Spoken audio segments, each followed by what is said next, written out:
नाशिक जिल्हा परिषदेचे सगळेच अधिकारी कर्मचारी पैसे खातात. मी एकटाच खात नाही. चौधरी नावाचा ग्रामसेवक खाजगीत खरं बोलून गेला आणि मग काय मिरच्या झोंबल्या मुख्य कार्यकारी अधिकारी ओमकार पवारांना. मग काय केले थेट ग्रामसेवकाचे निलंबन. पवारांचा जिल्हा परिषदेतील अधिकारी कर्मचाऱ्यांवर अजिबात वचकच नाही, म्हणूनच तर वाढलेत लाचखोर. नाशिक जिल्हा परिषद नेहमीच काही ना काही कारणांनी चर्चेत असते. वर्षभरात जिल्हा परिषदेतील विविध कारनाम्यांमुळे जिल्हा परिषदेची अब्रू जणू वेशीवरच टांगली आहे. परदेशी नावाच्या अधिकाऱ्याचे महिला अत्याचार प्रकरणाने तर कहरच केला होता. त्यानंतर जिल्हा परिषदेतील वरिष्ठ पातळीवर 3-4 अधिकाऱ्यांना लाखोंची लाच घेताना रंगेहात पकडल्याने जिल्हा परिषदेत पैसे घेतल्याशिवाय कामच होत नाही यावर शिक्कामोर्तब झाले.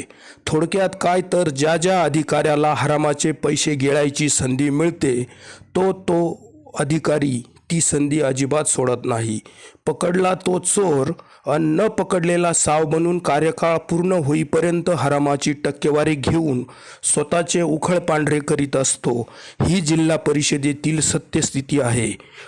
दीड वर्षापूर्वी मुख्य कार्यकारी अधिकारी म्हणून आलेले ओमकार पवार यांचा अधिकारी कर्मचाऱ्यांवर अजिबातच वचक नाही, शिस्त धाक नाही. मुख्य कार्यकारी अधिकारी म्हणून जिल्हा परिषदेस शिस्त लावण्यास पवार कमी पडले आहे. भ्रष्टाचाराशी संबंधित अनेक प्रकरणे जिल्हा परिषदेत धूळ खात पडले आहेत. तेथे बसलेले अधिकारी काहीच कारवाई करत नाही. स्वतः पवारांनाही त्याच्याशी देणे घेणे नाही. उलट आपल्याच भ्रष्टाचारी कर्मचाऱ्यांना अधिकारी वाटेकरी होत पाठीशी घालत आहे. प्रकरणे दाबून टाकण्याचा प्रयत्न करतात. असा हा सगळा भ्रष्टाचाऱ्यांनीच बरबटलेला जिल्हा परिषदेचा भोंगळ कारभार आहे. अशा वातावरणाच्याच पार्श्वभूमीवर दिंडोरी तालुक्यातील रवींद्र चौधरी नावाचा ग्रामसेवकाचा व्हिडिओ समाज माध्यमांवर व्हायरल होतो. त्यात चौधरी म्हणतो की मी पैसे एकटाच खात नाही. सरपंच, शाखा अभियंता, उपविभागीय अभियंता, कार्यकारी अभियंता, गट विकास अधिकारी, विस्तार अधिकारी, लेखाधिकारी, क्लार्क, जिल्हा परिषदेचे वरिष्ठ अधिकारी, मग त्यात ओंकार पवार सारखेही असू शकतात. पवार पैसे खातात की नाही हे तेच सांगू शकतील. असा सगळ्या हरामाचा पैसा खाणाऱ्यांची साखळीच सांगितली. सगळ्यांची टक्केवारी ही ठरलेलीच असते असे त्या व्हिडिओत चौधरी सांगत आहे. चौधरी चा व्हिडिओ व्हायरल झाल्याने उरली सुरली जिल्हा परिषदेची अब्रू पुन्हा चव्हाट्यावर आली. मग काय ओमकार पवारांना या बाबीच्या चांगल्याच मिरच्या झोंबल्या आणि ग्रामसेवकाला थेट निलंबित केले. ग्रामसेवक चौधरी काहीच खोटं बोललेला नाही. जिल्हा परिषदेत हरामाचे पैसे खाणाऱ्यांची नावेच सांगितली. हीच वस्तुस्थिती आहे.